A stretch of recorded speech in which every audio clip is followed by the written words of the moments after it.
বাংলাদেশের মানুষ এখন নির্বাচনমুখী। গণভোটের ওসিলায় জাতীয় নির্বাচন নিয়ে টালবাহানা কারো কাছে গ্রহণযোগ্য হবে না বলে মন্তব্য করেছেন বিএনপির স্থায়ী কমিটির সদস্য সালাউদ্দিন আহমেদ। ঐতিহাসিক ৭ নভেম্বর উপলক্ষে রাজধানীর ডিপ্লোমা ইঞ্জিনিয়ার ইনস্টিটিউট মিলনায়তনে জাতীয়তাবাদী ছাত্রদলের আলোচনা সভায় তিনি একথা বলেন। অন্তর্বর্তী সরকার জনগণের ভোটে নির্বাচিত নয়, তাই রাজনৈতিক দলগুলোকে তারা কোনো সিদ্ধান্ত চাপিয়ে দিতে পারে না বলে দাবি করেন তিনি। সালাউদ্দিন আহমেদ বলেন, সরকার ঐকমত্য কমিশন সংস্কার ও গণভোট ইস্যুতে নিরপেক্ষ ভূমিকা পালনে ব্যর্থ হয়েছে। জনসমর্থন নেই বলেই বাংলাদেশের স্বাধীনতা বিরোধী একটি শক্তি জাতীয় নির্বাচন বানচালের নানা ইস্যু সামনে আনছে বলে অভিযোগ করেন তিনি।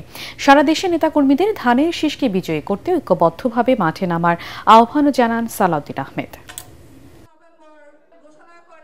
আমরা মনে করেছিলাম এটা অন্তর্বর্তীকালীন সরকার অত্যন্ত নিরপেক্ষভাবে তার দায়িত্ব পালন করবে।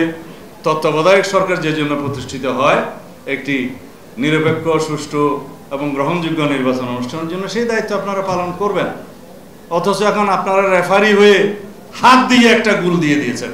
এখন বলছে রাজনৈতিক দলগুলোকে সিদ্ধান্ত নিতে হবে 7 দিনের মধ্যে, নাইলে আমরা সিদ্ধান্ত নেব। অন্তর্বর্তীকালীন সরকারের উদ্দেশ্যে বলতে চাই, আপনারা কোনো নির্বাচিত সরকার নয়, এটা আপনারা যেন সবসময় ইয়াদ রাখেন।